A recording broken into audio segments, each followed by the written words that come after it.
நெல்லை மாவட்டம் தென்காசி அடுத்த கடையநல்லூர் பகுதியில் மின்னல் தாக்கி 3 பேர் உயிரிழந்தனர். கடையநல்லூர் கருமாரியம்மன் கோவில் அருகில் உள்ள பெரிய குளத்தில் சிலர் குளித்துக் கொண்டிருந்ததாக கூறப்படுகிறது. அப்போது மின்னல் தாக்கியதில் சிறுவன் ஒருவனும் இளைஞர்கள் இருவரும் உயிரிழந்தனர். தகவல் அறிந்து வந்த கடையநல்லூர் காவல் நிலைய போலீசார் உடல்களை கைப்பற்றி பிரேத பரிசோதனைக்கு கொண்டு சென்றனர். கன்னியாகுமரி மாவட்டம் களியக்காவிளை, மார்த்தாண்டம், கருங்கல், அருமனை உள்ளிட்ட பகுதிகளில் இடியுடன் கூடிய கனமழை பெய்தது. அரை மணி நேரம் பெய்த மழையால் பொதுமக்கள், தேர்தல் பிரச்சாரத்தில் ஈடுபட்டுள்ள அரசியல் கட்சித் தலைவர்கள் மற்றும் தொண்டர்கள் மகிழ்ச்சி அடைந்தனர். 2 வார காலமாக கோடை வெயிலின் தாக்கம் அதிகமாக இருந்து வந்த நிலையில் மழை பெய்து குளிர்ச்சியான சூழல் நிலவியது.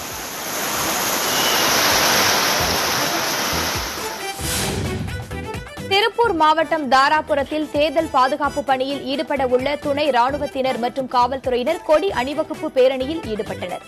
காவல் துணை கண்காணிப்பாளர் அலுவலகத்தில் இருந்து துவங்கிய இப்பேரணி பொள்ளாச்சி ரோடு, வசந்தா சாலை, பூக்கடை கார்னர், பெரிய கடை வீதி வழியாக தாராபுரம் காவல் நிலையத்தை வந்தடைந்தது.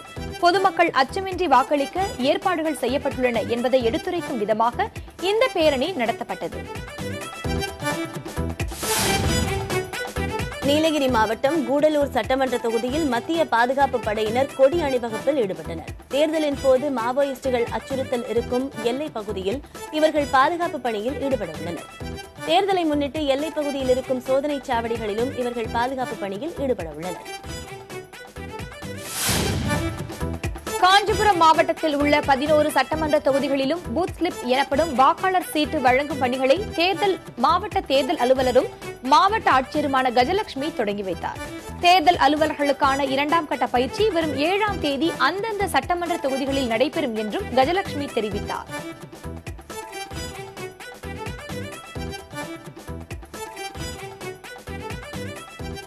கருப்பு பணத்தை மீட்டு கொண்டு வருவதற்கு முன்பு வெளிநாட்டில் இருக்கும் மோடியை முதலில் இந்தியாவிற்கு கொண்டு வாருங்கள் என மார்க்சிஸ்ட் கம்யூனிஸ்ட் கட்சியின் பொதுச் செயலாளர் சீதாராம் யெச்சூரி கேட்டுக் கொண்டார்.